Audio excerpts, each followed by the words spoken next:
Howdy, challengers. You're almost at the end of this journey. Soon enough, we'll know who's moving on with the funding and the launch of their dreams, and who's going back to where they were before with a great experience. But regardless of the outcome, I'm not here to talk to you today about what's going to happen next. I'm here to talk about who you're going to be next. And I want to challenge you today to lead an undivided life. But first, I want to share with you the journey of my undivided life.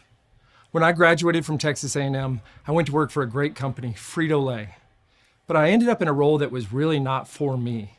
See, I was running 3 lines of corn product, and my title at the company was Corn Resource. To this day, I'm not sure what a corn resource is, but I do know that a corn resource gets 1 week of vacation their first year.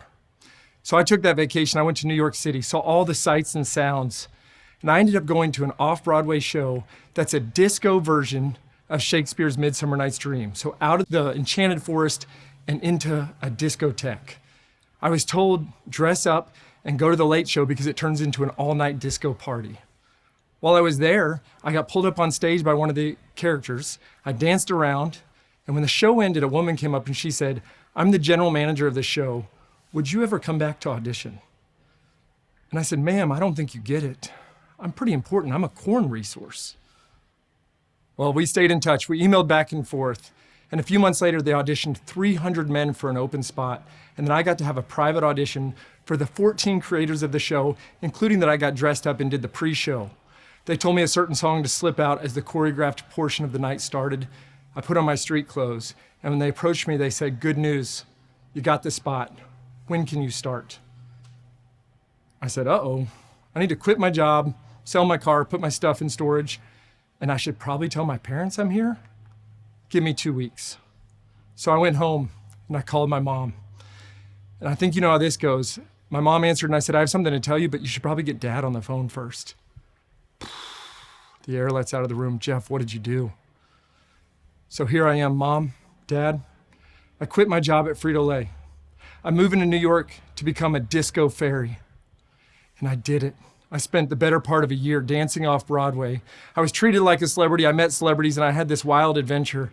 But my poor parents were so used to getting phone calls like that. Most of them weren't nearly as much fun. You see, years earlier I called my parents, but this one went like this. "Mom, Dad, I just spent the night in the College Station jail. I was arrested for driving while intoxicated. I'm guilty of the crime, and I've been guilty of the crime many times, and by the grace of God, I hadn't been in an accident. I had been speeding." My parents were severely disappointed in me. And so as soon as I could, I pled guilty so that I could get on with the punishment phase of my life. And then the most miraculous series of events happened. As part of my punishment, I went to a MAD victim impact panel on November 11th of 1998. It was there listening to a woman speak about the death of her daughter, who in high school was hit on the side of the road by a drunk driver and killed, that as I looked at the picture of her daughter, she looked like a friend of mine, and it hit me. What's the difference between the man who killed her and me? And the only difference I could come up with was that by the grace of God, I hadn't been in an accident or hurt anybody else. And then God gave me a 20-year vision, a vision that said I needed to go and do something, that as a good kid making a stupid mistake, I needed to find a way that other people wouldn't make the same mistake. What I ended up launching almost a year later is called Caring Aggies Are Protecting Over Our Lives. The short version of it is Carpool. It's at Texas A&M University, and within months it became recognized as the most effective program to reduce drunk driving in a college town in America. It was based on these founding principles that caused people to feel like they were part of something bigger than themselves, that gave them the subsidiarity where they were truly respected and where they said, "I get to go to work every night." As a matter of fact, I was told by so many people that my idea would never work because I'd have to find a way to pay the 300 people who made it through our 600-person interview and application process, because no one would ever work for free. And in fact, we built a culture that's so strong that those student volunteers pay student fees to be a part of an organization where they give up their nights and weekends. This program, Carpool, has received numerous awards on a national level, and I've even received the highest honor for volunteer service when I was 22, the Points of Light Award. And what's so fascinating is I took all these things that I learned, and some of them were tough lessons. I can tell you that I made mistakes early on by trying to be the smartest person in the room, by trying to know everything about the organization, and everything had to go through me. And you know what? I got really sick one time and hospitalized, and I became a liability to my organization and not an asset. But I learned so many lessons along the way, and those allowed me to be a part of launching various for-profit and nonprofit organizations to coach and help out people both in religious and corporate organizations. And 10 years ago, I was blessed to join in with some partners of mine to launch 5. And that's right, it's just the digit 5, an energy advisory service that provides energy consulting to corporate clients all over North America. 5 is an homage to culture. From the book Tribal Leadership, a level 5 culture no longer competes with other people, but competes with what's possible. By focusing on culture first, and by the way, we trademarked the digit 5 as how far we took this craziness, we've been able to accumulate dozens and dozens of awards for growth, for culture, for innovation, and for leadership. What we do is so valuable that we even serve most of the iconic brands that I've always wanted to in America, including people like the Empire State Building and Southwest Airlines. So I've just given you some pretty crazy stories, and I gotta ask, why would I share these? Why do you need to know these? The first is pretty important. I pray that the Holy Spirit's gonna talk to you today about what does it mean in your spiritual life to lead and live an undivided life. And if some part of this helps you to peel back that layer or to go deeper, I hope that you will tell people that the Holy Spirit spoke to you through the words of a disco fairy. The second reason I'm sharing this with you is because I've had a career of taking an atypical approach and getting atypical results. That there's been this unconventional approach to team building, to innovation, to problem solving, and to the way that I show up personally as a leader. And the punchline to that is that I've been trying my best to lead an undivided life. And that sounds really scary at first because it's actually countercultural. We're told in all of our business schools and most of the business books and most of the titans of business that business should never be personal, that business is business. All business is personal. Every business is a people business. We're told to check our faith at the door. We're told to not be vulnerable. We're told to separate and try to mark ourselves. How am I doing at home? How am I doing at work? How am I doing in my faith? When in actuality, I am just one person leading with faith in everything that I'm able to do, and you are too, so we shouldn't be compartmentalizing our life. But leading an undivided life, because it's countercultural, can seem scary, like you're on a ledge. But if you'll climb up that ledge and you'll look around, you're gonna realize that you can see more clearly, that you can understand the moving pieces better, and you're gonna understand that there are so many false narratives being put in our head. Let me give you a couple. I'll get serious about my faith when I make it in my business. I'll start building and working on a family when I can afford it. When the time is right, I'll get serious about X, Y, and Z in my life, and I'm gonna tell you there is no such thing as the right time. It is today that you're being called to live an undivided life and to show up for others. So I've been on this journey, and this journey had 2 parallel paths of truth seeking, one very practical, the other very spiritual. In the practical journey, I started this carpool organization and found all the things that I either got right on accident or got wrong by trying to control it all. And in the process, ended up forming an organization that has outlasted the graduation of a founder 20 years ago, and now 23 years into it, turnover of 100% of the staff every 4 years, yet the mission, vision, values, and the feel of getting to go work for Carpool is the same as it was on day one. I then applied all that learning to this organization 5 and to other groups as well. I studied books like Tribal Leadership and the tenets of conscious capitalism that says that business exists to elevate humanity, that conscious capitalism talks about things like a higher purpose and a stakeholder win-win-win mentality. While I was going through and truth-seeking in the battlefield, I was also getting to know my faith. I was studying the catechism. I was getting to know the social doctrine of the church. I went deeper in prayer, deeper to a devotion to Our Lady of Guadalupe. And then I found this document that put it all together for me, The Vocation of the Business Leader, the social teachings of the church for any of us in business. And then it hits me. The teachings of Jesus Christ, illuminated through the gospel, has been the answer all along. And we humans keep trying to add new phrases to it and turn around and act like it's our own or it's new. We talk about concepts like ESG and extreme empowerment, when in fact, all we have to do is go to the gospel and to our faith. In the Catholic Church, we are taught that we are supposed to be building organizations for the common good, right? Somebody else may call that higher purpose. But let me ask you right now, does your body exist to pump blood and breathe oxygen? No, but it must. Does your organization exist to make money? No, but it must. See, you were called for a higher purpose, and you need to show up for all with that common good in mind. And it's not just in the big stuff. Sometimes it's in the most practical, in our thoughts and our intentions. So as a great example of this, think about having the common good of being grateful for all that God gives you. So when you say, I have to go to work, I had to stay up late last night taking care of a sick kid, I have to have a tough conversation with an employee or a vendor, you need to flip that script and say, by the grace of God, I get to go to work and I get to take care of my kid and be a father or a mother. I get to have tough conversations. I get to suffer and grow closer to Christ because it is all for the common good. The church also teaches us about dignity for all humans, from natural birth to natural death. And dignity on the big political issues is sometimes pretty easy for us to talk about. But what about in the practical day-to-day? If you really have dignity and you're trying to give that to the people around you and that work for you and with you, does it make any sense that we email each other all night long and all weekend long about business problems?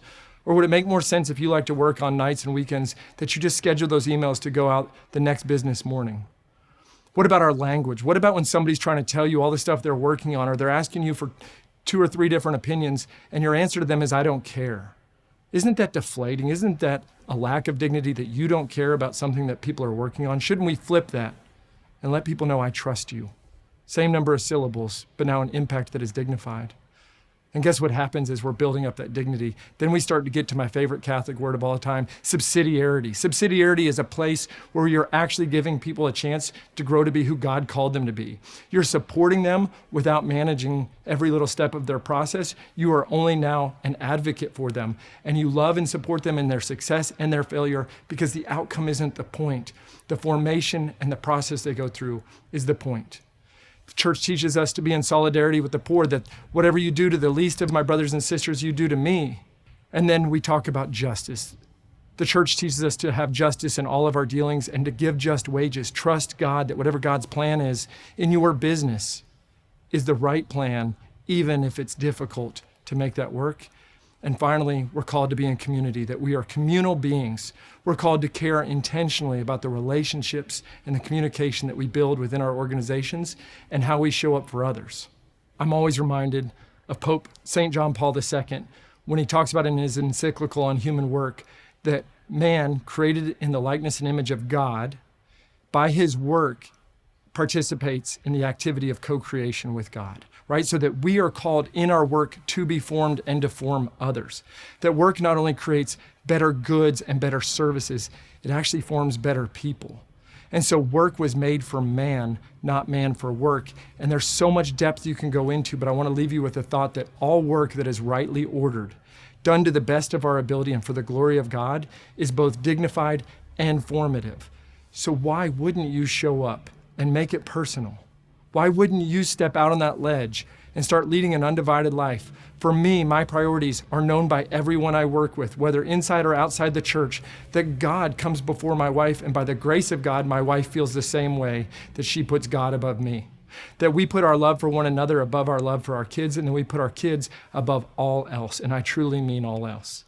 So in that process, when you live undivided, you might feel like you're in a free fall. It might be scary until you realize that living undivided is a place of great support. It's a place where you find greater mentorship, greater accountability. More opportunities come to you in an undivided life. It's easier to see, feel, and hear the Holy Spirit at work in your life, and evangelization opportunities abound when you're living an undivided life. I have a story for you. In June of 2019, my wife and I were anxiously awaiting the birth of our 4th child. We had 2 girls and a boy, and we never found out the gender of our children, and here we were at the 9-month mark, the day of the C-section, June 24th. As the baby came out, I get the special role of announcing if it's a boy or a girl. And so I was able to tell my wife, Amanda, it's a boy, Ambrose Charles Schiefelbein is here. The joy went away pretty quickly when, as they were trying to clean up baby Ambrose, I realized he wasn't making much noise, and then they took him to the NICU and separated him from Amanda, who never got to hold baby Ambrose. As I followed the doctors down the hall and called my mother-in-law in to join my wife, I watched as they went through several breathing apparatuses and medicines before removing me to intubate my son, to go on ventilators, more medicine, a different ventilator. And then when they moved him to the sickest part of the NICU, about 6 hours into this ordeal, my wife still recovering across the hospital, they told me that medically they were almost at the end and they had one more shot. The one more shot was one of the most destructive machines they could put on my son. It's called an oscillator, and it put 6 puffs of air in his body every single second. To do that, they had to paralyze him, sedate him, put him on fentanyl and dopamine. They had to put PICC lines and wires in and out of him, and they actually put so much air into his body that they ripped the ends of his lungs open, and now he was leaking fluid and air into his body, so they had to puncture his side to drain that. At midnight that night, when my baby was 16 hours old, I went to see my wife.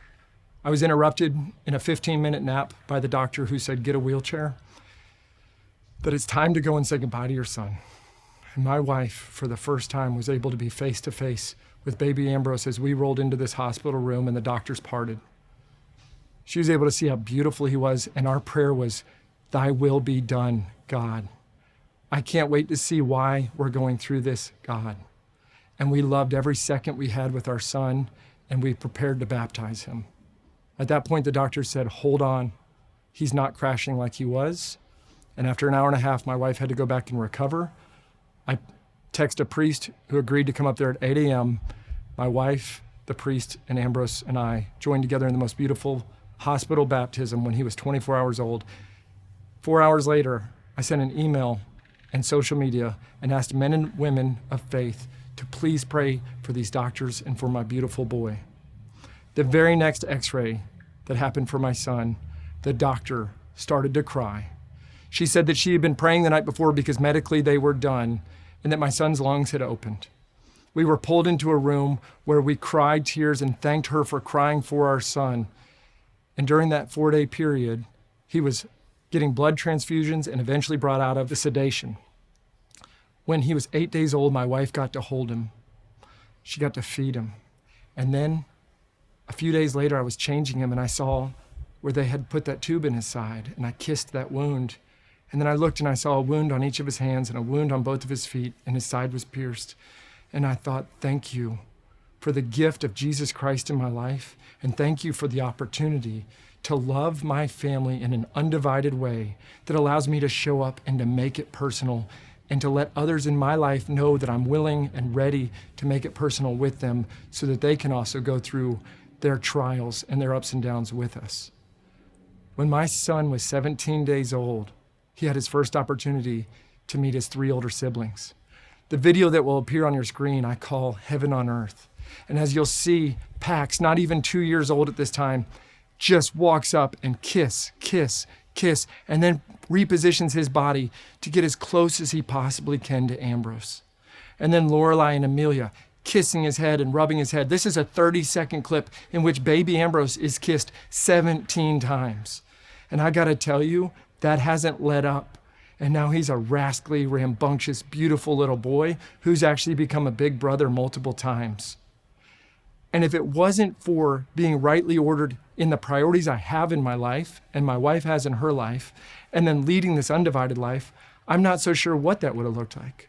But because of the situation that we were in when we entered that hospital, I didn't have any test of my faith. I didn't barter with God.